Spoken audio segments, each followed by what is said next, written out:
Coming up next on Safety and Awareness Today,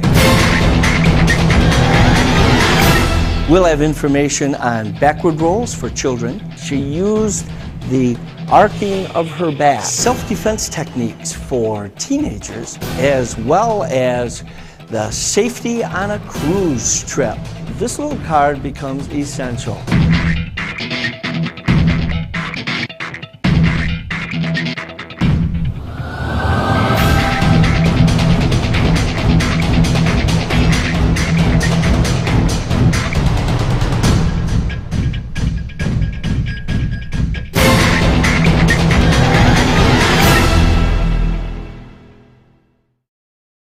Safety and Awareness Today, brought to you in part by McDonald's. I'm loving it.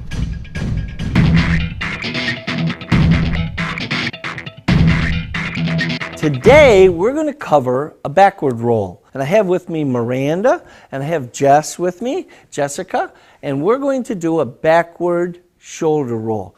Now that means what we're going to try to do is we're going to try to roll backwards from our lower back on one side off one of our shoulders. And the hard part about doing a backward shoulder roll rather than just a backward roll is that you try to move your head to the opposite side of where you're rolling. A backward roll straight on can be done, but it puts a lot of pressure on the base of the skull, on the strain of the cervical vertebrae of the neck. It drives the chin into the chest. At the same time, if you've got your mouth open or you're biting your lip, it will push your teeth together. So it does have some uncomfortable side effects if you go straight back onto your head. So we're going to try to go off to our shoulder just a little bit.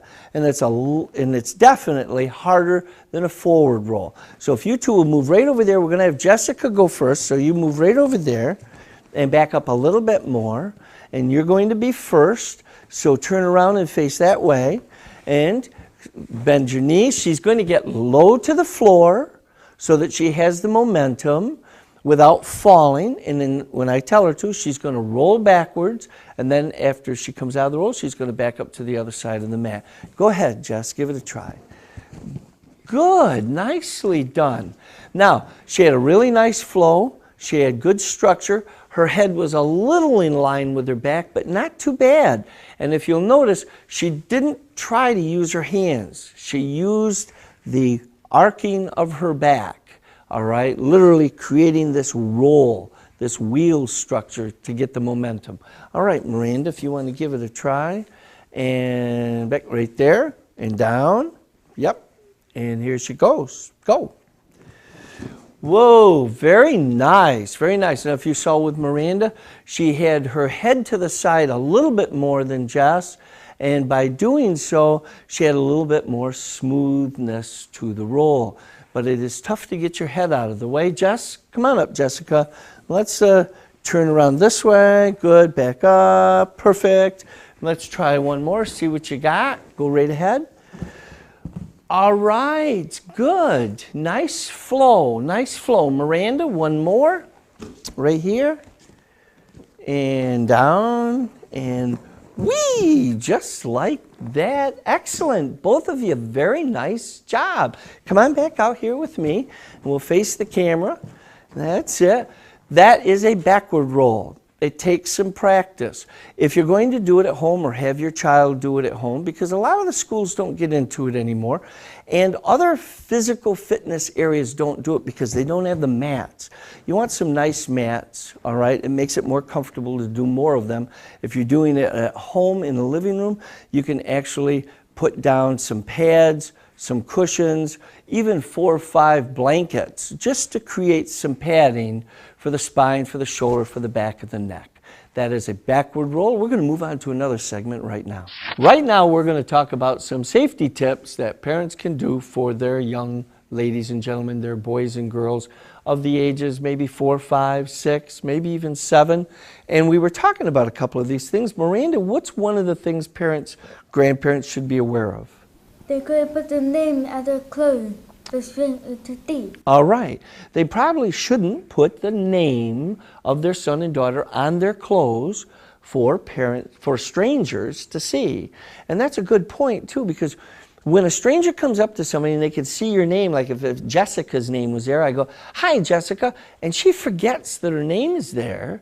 She thinks this person knows them. Next thing you know, she gets a familiarity and a relaxation with them that she shouldn't have. So if your child is wearing their name very visible, your child should also be made very much aware that it is visible so that they aren't surprised when somebody calls them by their name. Now, Jessica, you had one. What was that one?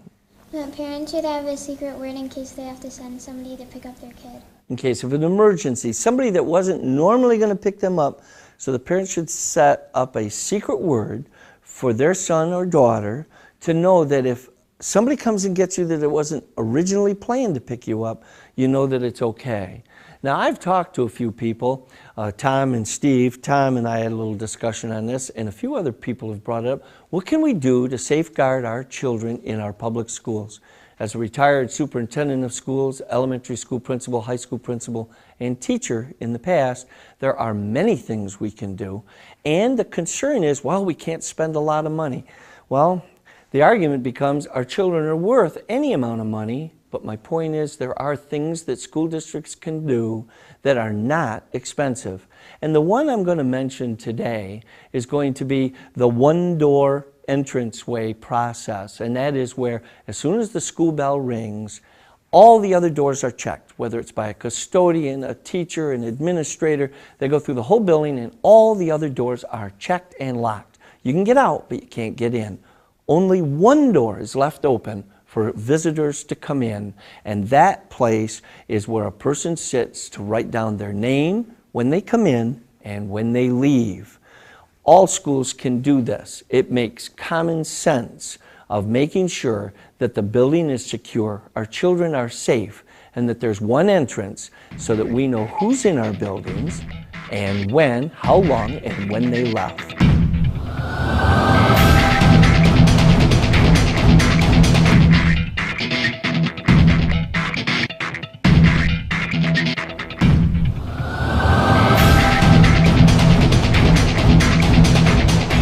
All right, let's go back to the studio and see that in a little bit more detail. All right, let's take a look at that right here in the studio. Come on in, Eric. I have Eric with me and Kate. Come on out. Now, I'm going to have Eric grab Kate. Double-handed throat grab. Go right ahead. He grabs her by, and you can see her lift up. That's a powerful grab, and it really is intimidating. But she's going to take her right hand, as petite as she is to him, and she's going to create an arc hand. This is an arc hand, all right? And she's going to push it up, step with the right foot, and drive back. So she's going to go right into his throat and drive back with an arc hand. And when she turns and steps with her right foot, brings her right shoulder forward, it gives her the reach. So let's, one more thing, just so you can see that reach. Grab her. Now, here's what I want you to do, Kate. Step forward, but put your arm out past his throat here. And step your foot a little further and extend your hand. See how much farther her reach is than his double arm grab? That's why she can push right into his throat. Very good, let go. And we're going to move on right now to another technique on the street.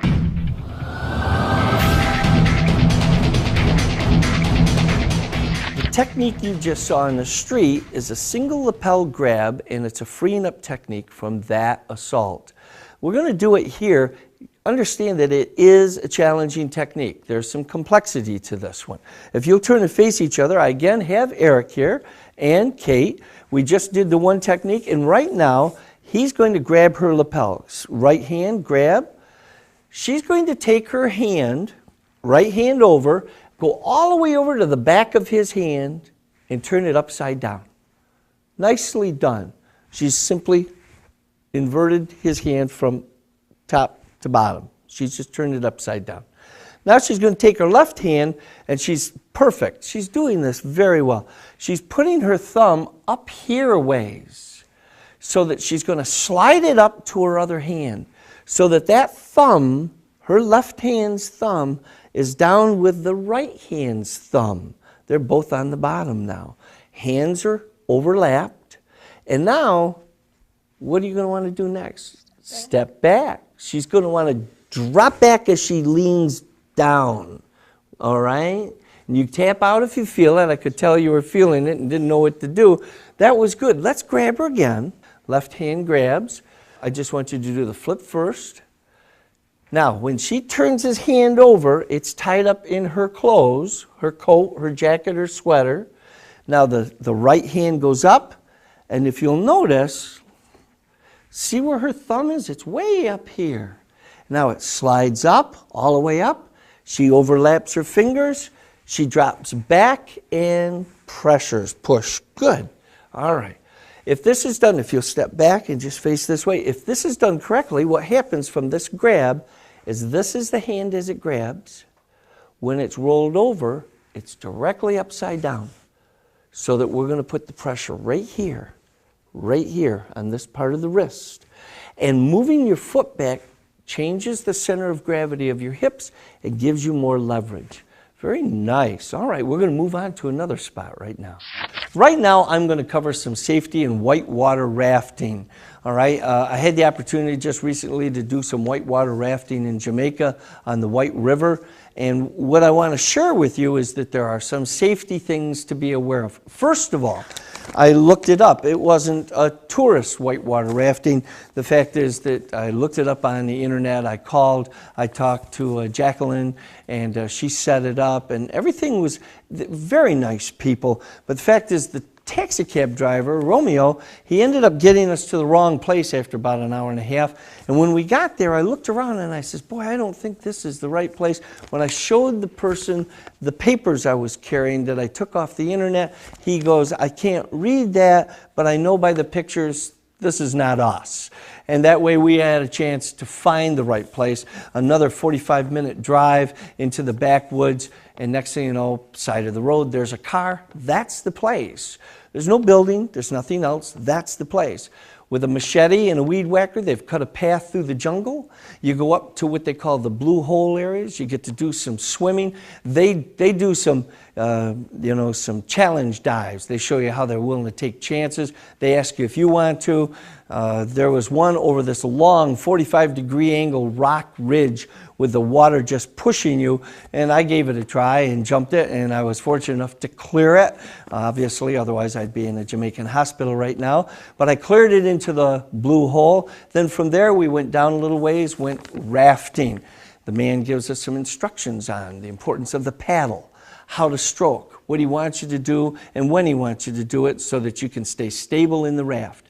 Amanda and I were the only two people in the raft other than our guide, so I couldn't take the camera. But it was an exciting adventure that I recommend for anybody to have an opportunity. Do it. Hopefully you'll be able to do it in America someplace, and you'll be able to have all sorts of luxuries available to you. But wherever you get a chance, it is an exciting adventure. As you can see at the end when we put our paddles together, it was a thrilling event. They do make you sign a waiver. It was fun. I hope you get a chance to do it yourself.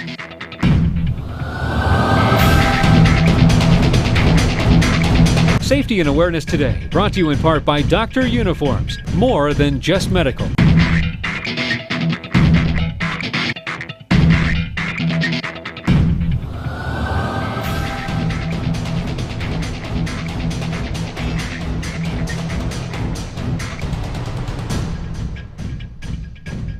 What you just saw was a little more complicated self-defense technique. We do a lot of self-defense techniques. This one could be used in a situation where a woman is being attacked. We're using two males here. I have Mr. Phillips with me. If he grabs, I have a lot of things to concern myself with, but I want to move right away. And I don't want to worry about this fist over here. I'm going to use an arc hand, push his arm out, and I'm going to reach right past his head simultaneously like this. This is going to allow me, my arm is actually pulling his neck and bringing his neck down, which allows me to go to the solar plexus, to go to the back. So he grabs, push, solar plexus, and down he goes, all right? Let's try it one more time. Arc hand out, reach, solar plexus, and down, and you step and you move away. Okay, let's try it from the other side so that you can see it. I'm going to be pushing out. See how this motion is? Here, bang, there. And then you can step away, all right? Let's move on to another segment right now. Right now I want to talk about safety on a cruise. And the fact is, I just came back from a cruise on Princess Line, matter of fact, the Coral Princess. And some of the things that I found interesting. First of all, this little card that you see me holding right now here, this little card becomes essential. They have you have this card programmed when you get onto a ship now, and they have, every time you leave the ship, you must slide your card in. It takes a picture. You have a picture of yourself that's linked to this card. All the information about you is on this card. So when you leave the ship, you use the card to get off the ship, and you can't get back on the ship without the card. And through the card, they can, through a computer, keep track of all the passengers that are still on the ship and which ones have left the ship. So this becomes important. One of the nice things about this, though, is that anything that you buy beyond what you've already paid for on a cruise will be charged to this card. You don't use money, you don't use credit cards, you use nothing else but the ship's card that they've assigned to you. It opens your door to get into your room as well as everything else. So that's kind of nice, because as long as you have this with you, you're set. Now, other things to be aware of. There's a red cord hanging in your room on a ship, and that red cord is an emergency cord.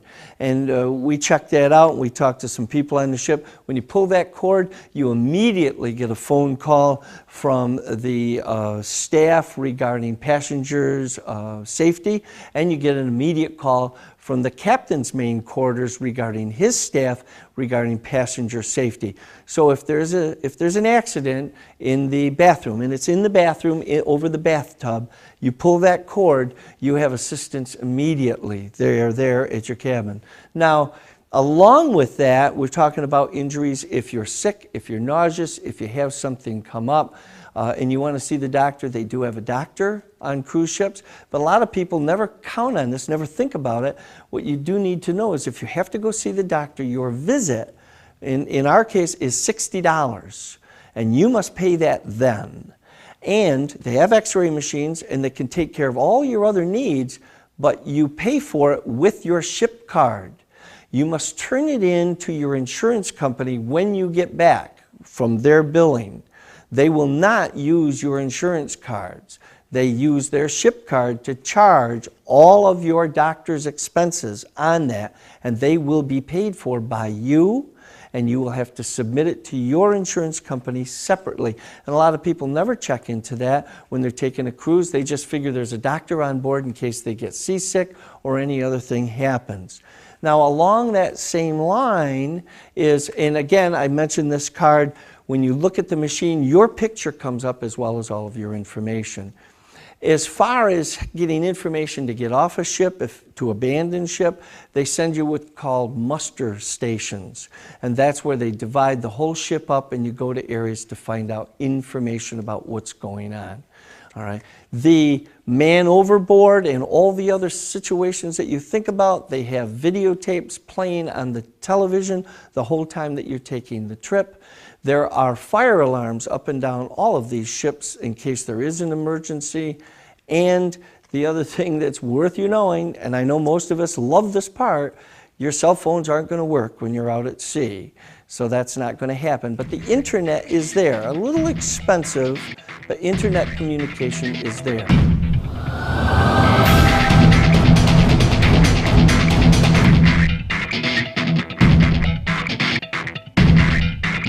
Right now we're going to cover an area of safety and awareness that some people might not affiliate with self-defense. And yet, when we do self-defense, it's looking out for our well-being, the well-being of our family members. I'm fortunate to be here with Dave Quinton.